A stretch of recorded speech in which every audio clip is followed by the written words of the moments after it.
looking at the New York Stock Exchange as we get ready for the opening bell on Wall Street. Stocks plunged at yesterday's close as President Trump signaled his tariffs on Canada, Mexico, and China would go into effect. Now the tariffs are raising concerns of a potential trade war. ABC News business reporter Alexis Christoforous is here with more. Alexis, what are you watching for as trading starts today?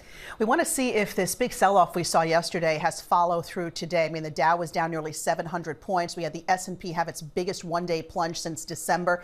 And the tech-heavy NASDAQ has really been taking a beating. It was down nearly 3% yesterday. Also, particularly looking at the automakers. They've been having a tough time of it with these tariffs. GM, for instance, makes a bunch of its trucks over in Mexico.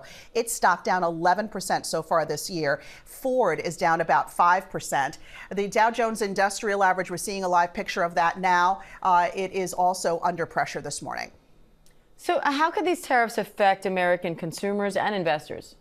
So we see the Dow is off, more than 300 points right now. And the concern here is if these prices move higher and consumers pull back their spending, could we then fall into a recession? At least some economists are saying the chance of that, the likelihood of that is now increasing. Goldman Sachs is saying that higher prices could add more than 0.5% to core inflation moving forward. And what this means for consumers is we could start feeling the impact of this in the matter of days, really at the grocery store at least, because of perishable items like avocados, tomatoes, bell peppers, baked goods, pasta, cereals, all of those things may be going up in price in the matter of just days. And then if it lasts longer, we could see gas prices go up. They've been trending lower. That's been one of the bright spots for us.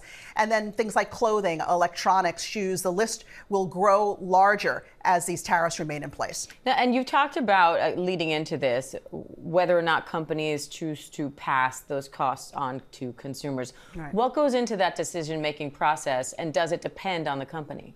Great question. And yes, it does depend on the company, on their supply chain, what kind of stockpile they have. Chipotle, for instance, said, they get half their avocados from Mexico. The CEO came out and said, we're going to absorb that higher cost. We can do that for now. We might not be able to do it for many, many months down the road, but we're not going to raise prices. Target CEO said we probably will have to raise prices on consumers if this lasts longer. So it is company specific, it's category specific, but undoubtedly businesses are not going to be able to absorb all of those 25% tariffs.